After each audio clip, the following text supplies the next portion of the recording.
वो देखो ना, वो कितना सुंदर कंगन है ना। चलो ना माँ, लेते हैं। हाँ, कंगन तो बहुत सुंदर है और कीमती भी। लेकिन बेटा, ऐसे रास्ते में पड़े किसी भी वस्तु को हाथ नहीं लगाते। न जाने किस सामान के साथ कौन सी बला तुम्हारे साथ चल दे। माँ प्लीज उठा लेते हैं ना, मुझे बहुत पसंद है ये। कितना सुंदर है ना। अरे बेटा, बाजार से दूसरा ले दूंगी, इसे रहने देते हैं। नहीं माँ, मुझे यही वाला चाहिए। माँ मुझे चाहिए, मुझे यही वाला चाहिए। बच्ची की जिद के आगे उसकी माँ को झुकना ही पड़ा और फिर अंजलि ने रास्ते में पड़ा वो कंगन उठा लिया और अपने बाएं हाथ में पहने बड़ी खुशी से नाचने लगी। ये मेरा नया कंगन, मेरा नया कंगन।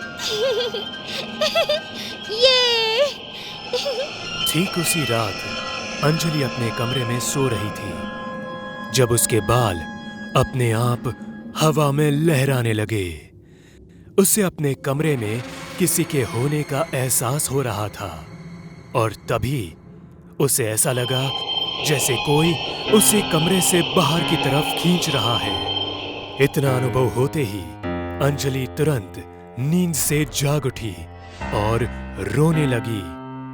उसे डर लग रहा था, जिस वजह से वो अपने मम्मी डैडी के कमरे में जाकर उनके साथ सो गई। अगले दिन अंजलि अपने कंगन को खनकाते हुए स्कूल से घर लौट रही थी। इस बार वो बिल्कुल अकेली थी। वो दौड़ते हुए अपने घर जा रही थी कि तभी कुछ दूर आगे उसे ठीक अपने सामने एक चॉकलेट गिरा मिला। अंजलि उस चॉकलेट से एकदम आकर्षित हो गई और उसे लेने के लिए आगे बढ़ी। लेकिन जैसे जैसे वो आगे बढ़ती, वो चॉकलेट उससे दूर होता चला जाता। मासूम सी अंजलि को क्या पता था कि ये चॉकलेट उसे किस दिशा की ओर भटका रहा है। चॉकलेट का पीछा करते करते अंजलि अब एक जंगल में आ चुकी थी जो सुनसान माहौल और वीरान पेड़ों से घिरा था। तभी चॉकलेट का सरकना बंद हो जाता है और वो एक जगह स्थिर हो जाता है। उसे देखकर अंजलि बहुत खुश हो जाती है और चॉकलेट लेने के लिए आगे बढ़ती है। वो जैसे ही उस चॉकलेट को हाथ लगाती है, उसे पता चलता है कि असल में ये तो चॉकलेट है ही नहीं, बल्कि महज चॉकलेट का रैपर है। इसे देखकर अंजलि बहुत ज्यादा चिढ़ जाती है और तभी वो वापस जाने के लिए पीछे पलटती है तो उसे अपने सामने एक बूढ़ी औरत लाठी लिए नजर आती है, जो उसे देखकर एक भयानक मुस्कान दे रही थी। उस बुढ़िया को देखकर अंजलि चीखने चिल्लाने लगती है और तभी वो बुढ़िया एक झटके में अंजलि के पास पहुंच जाती है। अब हम दूसरी तरफ देखते हैं जहां अंजलि के माता पिता बहुत परेशान नजर आ रहे थे क्योंकि उनकी नन्ही सी बेटी अंजलि अब तक घर वापस नहीं लौटी थी। तुम्हें मैंने 100 दफा ये बात समझाई है कि ऐसे अंजलि को अकेले स्कूल मत भेजा करो, उसे अपने साथ लेकर आया जाया करो, लेकिन तुम्हें मेरी बात समझ आती कहाँ है? अरे ठीक है, बाद में डांट लेना, पहले चलो चलकर अपनी बच्ची को ले आते हैं, न जाने कहाँ रह गई। वो दोनों स्कूल में फोन लगाते हैं जहां उन्हें बस यही पता चलता है कि अंजलि तो बहुत देर पहले स्कूल से निकल चुकी है, वो स्कूल कैंपस में नहीं है। इसके बाद सविता और अभिषेक अंजलि को हर जगह ढूंढना शुरू कर देते हैं, लेकिन वो उन्हें कहीं नहीं मिलती। फिर वो लोग थाने में अपनी बच्ची के मिसिंग रिपोर्ट लिखाने की सोचते हैं, लेकिन उसके लिए भी कम से कम उन्हें 24 घंटे का इंतजार करना होगा। शाम को थके हारे दोनों अपने घर लौटते हैं तो उनकी एक पड़ोसन सुप्रिया उनकी हालत देखकर समझ जाती है कि मामला कुछ गंभीर है। वो उन्हें टोकते हुए पूछती है, अरे ताई, क्या हो गया? तुम लोग मुंह लटकाए क्यों हो? आज रात तो तुम्हारी वो चंचल बिटिया भी नहीं दिख रही। सब ठीक तो है ना? अरे अब क्या बताऊं तुम्हें, सुबह से बच्ची गायब है, न जाने कहाँ गई मेरी बच्ची। इसके बाद सविता बिलखते हुए उसे सब कुछ बयां करती है। तीनों घर के अंदर बहुत चिंतित बैठे थे। तभी सुप्रिया की नजर एक चमकते हुए कंगन पर पड़ती है। अरे ताई, वो कैसा कंगन है जो वो टेबल पर रखा है? देखो कैसा चमक रहा है। ये किसके लिए है? क्योंकि मैंने तुम्हारे हाथों में तो पहले नहीं देखा ये। सुप्रिया के सवाल करने पर सविता उसे कल वाली पूरी बात बताती है। वो उससे कहती है, मुझे लगा कि जरूर इस कंगन में कुछ तो अजीब है। इसी वजह से मैंने अपनी बेटी को फुसलाने के लिए उसे दूसरा कंगन पहना दिया और इस कंगन को छिपा दिया। अब बच्ची है, जिद पूरी हुए बगैर मानेगी नहीं। अब मैं समझी ऐसा क्यों हो रहा है। ये कंगन कोई साधारण कंगन नहीं है, बल्कि मुझे तो ये किसी चुड़ैल का कंगन लग रहा है। देखो तो, इस पर हल्के हल्के खरोच के निशान भी है। देखो। तुम्हारे कहने का क्या मतलब है? मतलब साफ है, ये कंगन किसी चुड़ैल का है जो सड़क पर तुम्हें मिला, और क्योंकि उसे तुमने ले लिया, इस वजह से वो चुड़ैल अब किसी भी कीमत पर अपना ये कंगन चाहती है, और उसी कंगन के लिए तुम्हारी बेटी को अकेला पाकर उसने अगवा कर लिया। तो अब हमें क्या करना चाहिए? अभी तो एक ही रास्ता बचा है, उस चुड़ैल को उसका कंगन लौटा दो। मगर कैसे? एक काम करो, तुम्हें वो सड़क याद है जहाँ ये कंगन पड़ा मिला था? हाँ, मुझे अच्छी तरह याद है, वो फाटक वाला रास्ता। हाँ, तो देर किस बात की, तुरंत वहाँ चलते हैं। अगर कंगन वहाँ मिला था तो ये तय है कि उस चुड़ैल का वास उसी इलाके के आसपास होगा। लेकिन इससे मुझे मेरी बच्ची वापस कैसे मिलेगी? अरे जैसे हम उसे कंगन लौटा देंगे ना, वो हमारी बच्ची भी वापस कर देगी। देखो, मैं ये बेतुकी भूत प्रेत की बातों में नहीं मानता, लेकिन अगर ऐसा कुछ करके हमें हमारी बेटी सही सलामत मिल सकती है तो हमें जल्द से जल्द जाना चाहिए। इसके बाद तीनों उस सड़क पर जाते हैं और फिर उस कंगन को ले जाकर रख देती है, और वहीं खून के कुछ कतरे भी गिरा देती है, जिससे आकर्षित होते हुए वो चुड़ैल वहां तक पहुंचे और बिना किसी शर्त के वो बच्ची को लौटा दे। इसके बाद करीब 2 घंटे तक वो तीनों एक दीवार के पीछे से लगातार उस चमचमाते हुए कंगन पर नजर रखे हुए थे, और आखिरकार उन्हें वहां एक बूढ़ी औरत आती दिखाई देती है। वो एक चुड़ैल थी जो कंगन के करीब आती है, और जैसे ही वो कंगन को पहनती है, वो अचानक से किसी महफिल की अप्सरा बन जाती है, बहुत खूबसूरत और जवान। अपना कंगन लेकर वो चुड़ैल विलुप्त हो जाती है, और इसके अगले ही पल अंजलि भागते हुए उस तरफ आती है और अपने मम्मी डैडी से लिपटकर रोने लगती है। इसीलिए बड़े बुजुर्ग अक्सर कहा करते हैं, किसी अनजान इंसान और अनजान सामान से हमेशा सचेत रहना चाहिए, वरना कई बार इसका अंजाम हमारी सोच से भी परे साबित हो सकता है। क्या आपको हमारे चैनल स्पूकी फ्राइडे के वीडियोस पसंद आते हैं? अगर हां, तो प्लीज हमारे चैनल को सब्सक्राइब कर लीजिए, क्योंकि आपको पता है, जिन लोगों ने सब्सक्राइब किया है उन्हें हमारे स्टोरीज सबसे पहले मिलते हैं। आज की कहानी राजस्थान के जिला खेजड़ी की है। कहा जाता है कि इस जिले में एक ऐसा पोस्ट ऑफिस है जो सालों से वीरान पड़ा है, लेकिन आज भी वहां एक चौकीदार पहरा देता है। लेकिन ये चौकीदार इंसान नहीं, बल्कि भूत है। जी हां, चौकीदार का भूत। आइए सुनते हैं। तो दोस्तों, अपना अगला प्रोजेक्ट उसी पोस्ट ऑफिस वाली कहानी पर करते हैं। लोगों को भूत प्रेतों में वैसे भी बड़ी दिलचस्पी रहती है। अगर इस पर एक डॉक्यूमेंट्री बने तो अच्छा फायदा होगा। बात तो तुम्हारी बिल्कुल सही है, लेकिन मैंने सुना है उस पोस्ट ऑफिस के अंदर कोई जा ही नहीं सकता।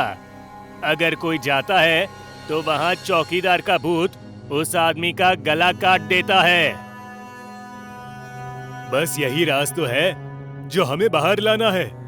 हर कोई उसके बारे में जानना चाहता है, लेकिन अनफॉर्चुनेटली इंटरनेट पर उसकी कोई भी जानकारी या तस्वीर मौजूद नहीं है। इसलिए हम वो पहले शख्स होंगे जो पूरे लोकेशन की सच्चाई लोगों के सामने लाएंगे।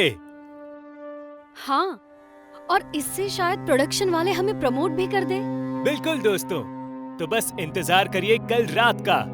जितनी जल्दी हो सके अपना काम खत्म करके इसे पब्लिश कर देंगे। अरे लेकिन इतनी जल्दबाजी करने की क्या जरूरत है? वो भी सीधा कल। थोड़ा आराम से चलते हैं। आराम से चलोगे तो बॉस हमेशा के लिए आराम दे देगा। तुम्हें तो पता ही है कि उस पोस्ट ऑफिस पर बहुत सी एजेंसीज की नजर है। इससे पहले कोई और वहां जाकर झंडा गाड़े, हमें तैयार रहना होगा। ठीक है, फिर सब लोग अपनी अपनी पैकिंग कर लो। कल सवेरे निकलते हैं। सवेरे मतलब हम पहुंचेंगे शाम को और काम होगा रात में। ऐसा क्यों? हम इस प्रोजेक्ट पर दिन में भी तो काम कर सकते हैं ना। तुम्हारी अक्ल क्या तुम्हारे घुटनों में है? भाई, ये भूतिया प्रोजेक्ट है। इसमें मजा हमेशा रात को ही आता है। वैसे भी दिन में जाने पर मनाही है। अब ज्यादा सवाल मत करो और सारे जरूरी इक्विपमेंट्स कैरी कर लेना। Camera, notepad, reel hand gloves और बाकी अपनी अपनी सेफ्टी इक्विपमेंट्स भी। इसके बाद अगले दिन चारों लोग उस भूतिया पोस्ट ऑफिस के लिए निकल जाते हैं। सफर तो ठीक ठाक ही गुजरा, लेकिन रास्ते में उन्हें एक दो जगह काफी कड़े ट्रैफिक का सामना करना पड़ा। किसी तरह रात के 8 बजे तक वो सभी उस भूतिया पोस्ट ऑफिस के करीब पहुंच गए। सब लोग मेरी बात गौर से सुनो।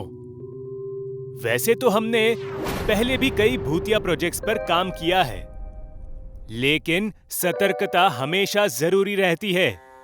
सब लोग साथ रहना और पूरी तैयारी में रहना। इसके बाद सभी गाड़ी से उतरते हैं और सामानों को बाहर लाते हैं, जैसे वहां की तस्वीर के लिए कैमरा, लाइटनिंग रील और भी कई सारा सामान। वो सभी अपना सेटअप करके सांस ले ही रहे होते हैं कि तभी उनकी नजर एक पुराने बल्ब के नीचे खड़े एक परछाई पर पड़ती है, जो अपने हाथ में एक डंडा लिए था। ए रवि, वो देख, वो क्या चीज है? हाँ गाइस, और वो देखो, पहली बात तो इतने पुराने पोस्ट ऑफिस पर ये पीला बल्ब कैसे लगा है? और अगर ये है भी तो ये परछाई किसकी है? जबकि यहाँ हमारे सिवा और कोई भी नहीं है, और हम भी कितने दूर खड़े हैं।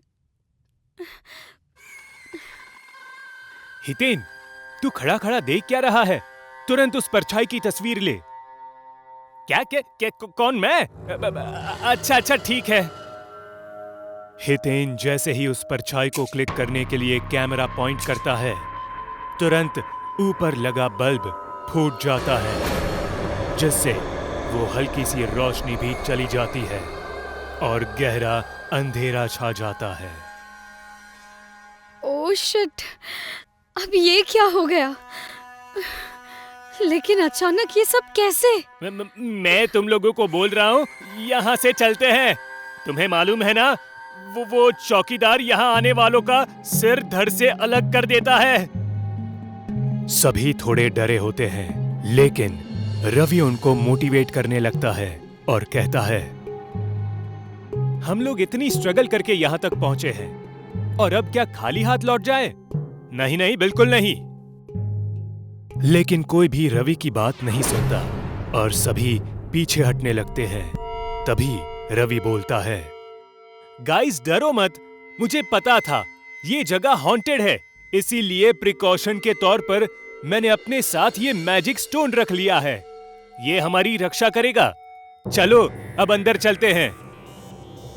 उस मैजिक स्टोन के सहारे सभी पोस्ट ऑफिस के अंदर जाने को तैयार हो जाते हैं। धीरे धीरे वो सभी उस खंडहर और इतने पुराने पोस्ट ऑफिस के अंदर दाखिल होते हैं। टॉर्च की रोशनी से सभी तुरंत वहां के डॉक्यूमेंट्स और इम्पोर्टेंट फाइल्स को खोजने लगते हैं। हितेन अपनी फोटोग्राफी का टैलेंट दिखाते हुए उस जगह की तस्वीर को रिंग लाइट की मदद से कैप्चर करने लगता है। कुछ समय तक सब कुछ ठीक चल रहा था, लेकिन तभी अचानक उन्हें किसी आदमी के भारी कदम पटकने की आवाज सुनाई देने लगती है। सभी दीवारों के कॉर्नर में छिप जाते हैं, सिवाय रवि के।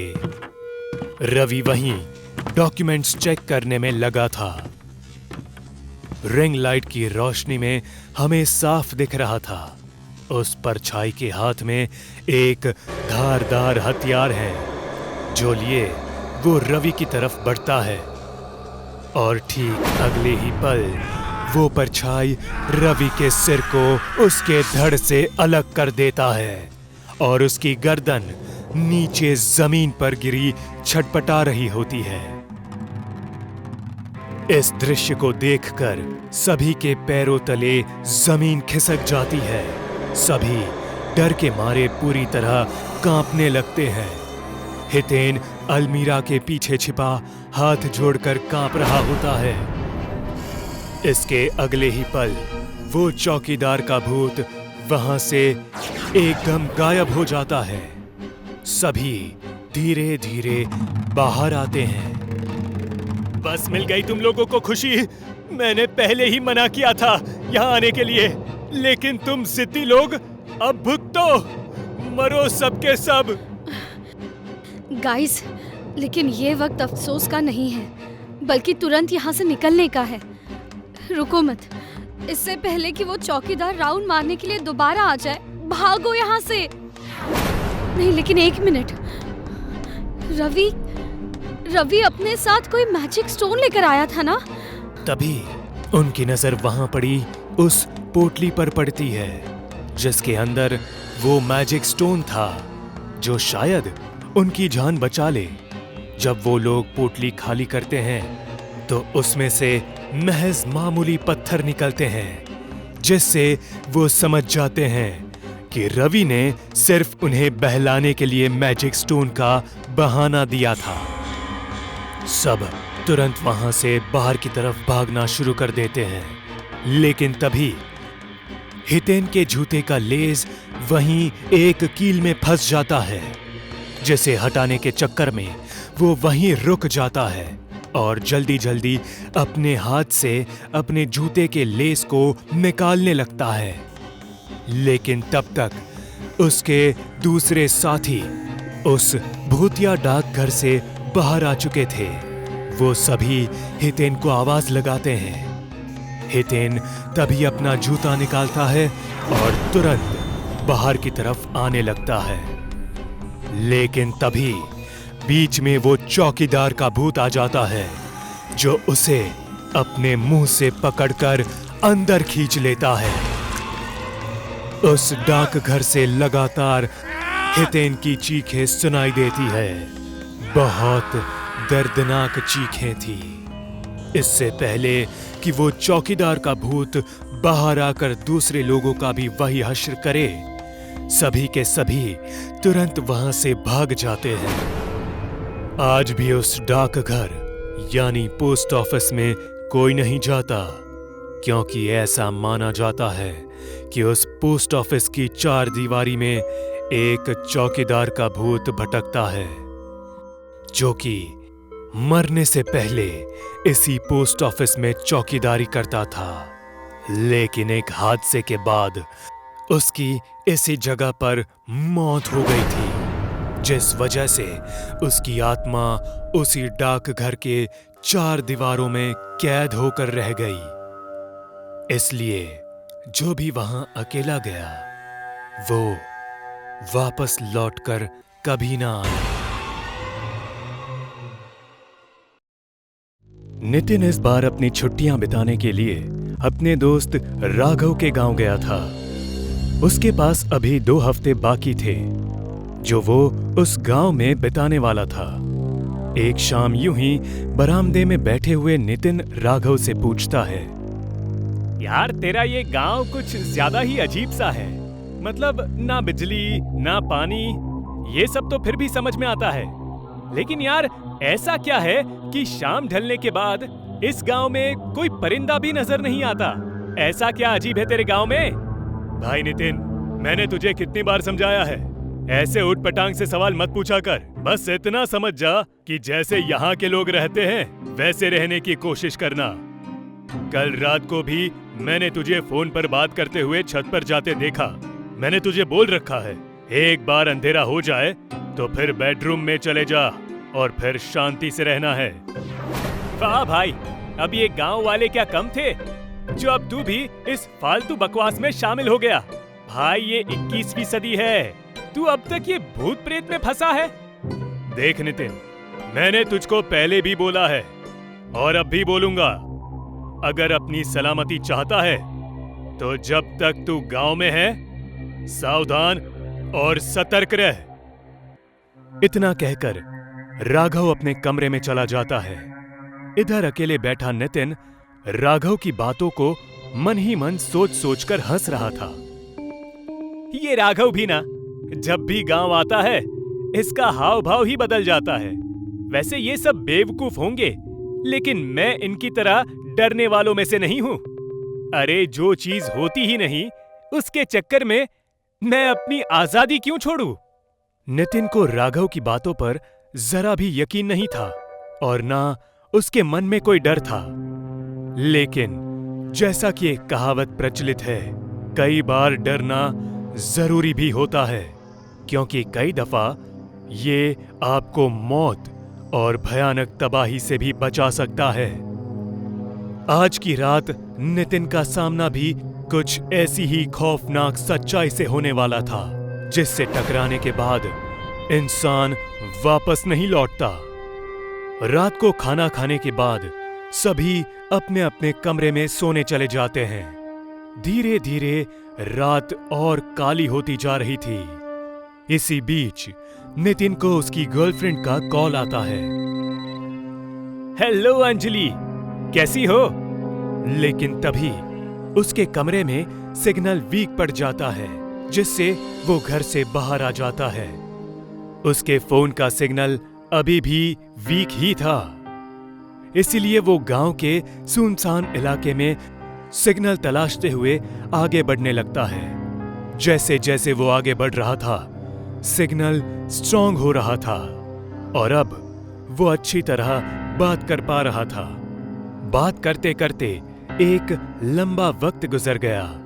रात के करीब 12:30 बज रहे थे और नितिन भी बात करते करते बहुत दूर आ चुका था, जिसका उसे खुद भी अंदाजा नहीं था।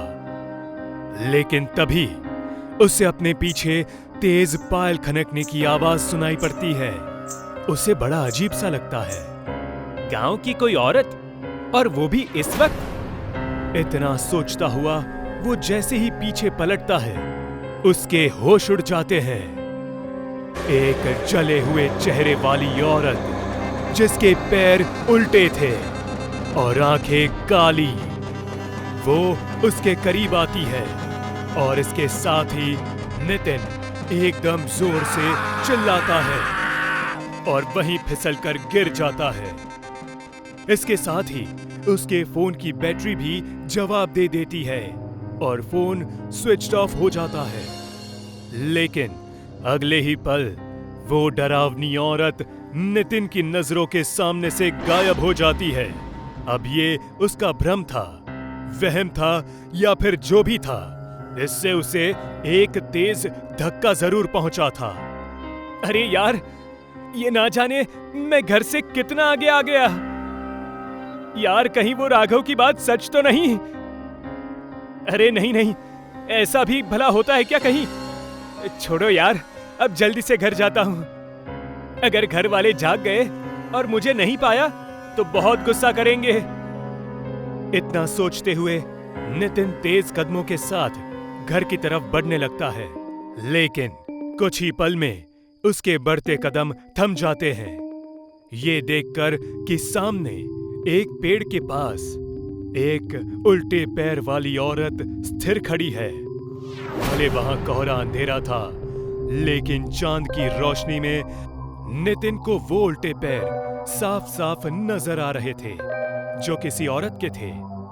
वो औरत पेड़ से सटी नितिन के ठीक उल्टी दिशा में खड़ी थी, जिस वजह से वो उसका चेहरा नहीं देख पा रहा था।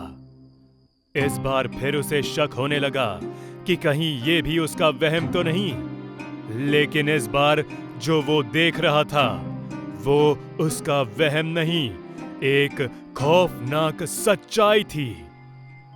इसके बाद वो वापस पीछे मुड़ जाता है और अपना रास्ता बदल देता है और दूसरे रास्ते से घर की तरफ जाने लगता है।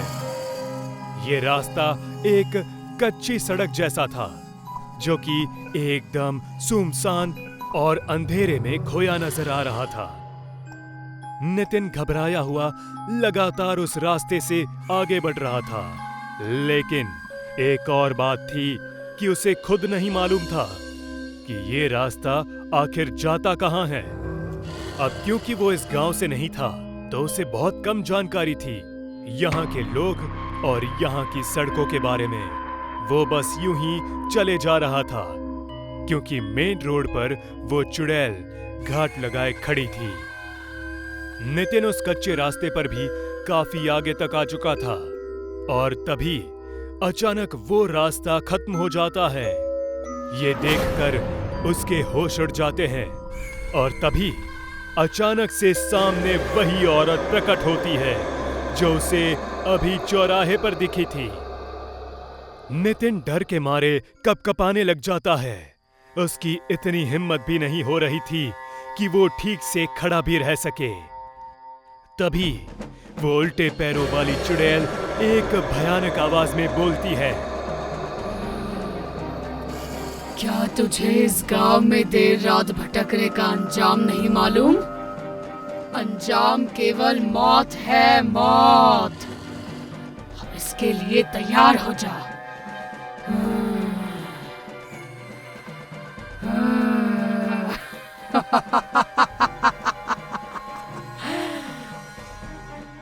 इसके बाद वो चुड़ैल नितिन के पैर पकड़कर उसे जंगल के रास्ते पर खींचने लगती है। नितिन लगातार रहम की भीख मांगता है। नहीं, अरे अरे छोड़ दो मुझे, जाने दो, मुझे नहीं मालूम था, मुझे नहीं मालूम था। ये सब चल ही रहा होता है कि तभी उसे एक और आवाज सुनाई देती है, नितिन, नितिन। यह आवाज राघव की थी। इस आवाज को सुनते ही नितिन खुशी से चिल्लाने लगता है, राघव, मेरे भाई, मैं यहाँ हूँ, जल्दी से आजा। राघव अपने दादाजी के साथ हाथ में मशाल लिए वहां आता है। मशाल को देख के वो उल्टे पैरों वाली चुड़ैल वहां से गायब हो जाती है, और नितिन मौत के मुंह में जाने से बाल बाल बच जाता है। जिसका डर था वही हुआ ना। मुझे तुझसे यही उम्मीद थी। वो तो शुक्र है तेरी गर्लफ्रेंड का, जिसने कॉल कट होने से पहले तेरी चीख सुनी और तुरंत मुझे कॉल किया और हम यहाँ पहुंचे, वरना आज तो तेरी जिंदगी का चैप्टर क्लोज था। अरे हाँ यार, अब मुझे याद आया, जब मैं पहली बार उस चुड़ैल को देखकर चीखा था तब मेरा फोन चालू ही था। तेरा बहुत बहुत शुक्रिया दोस्त। तुम्हारे जैसे बच्चे ना जाने इस उम्र में क्यों इतनी नादानियां करते हैं। जब तुम्हें बोला गया है कि एक उल्टे पैरों वाली चुड़ैल इस गांव में हर रात घूमती है और जवान पैरों की तलाश में होती है, तो तुम्हें इसका खौफ होना चाहिए। खैर, ऐसी बेवकूफी फिर कभी दोबारा मत करना। इसके बाद सभी अपने अपने घर लौट जाते हैं।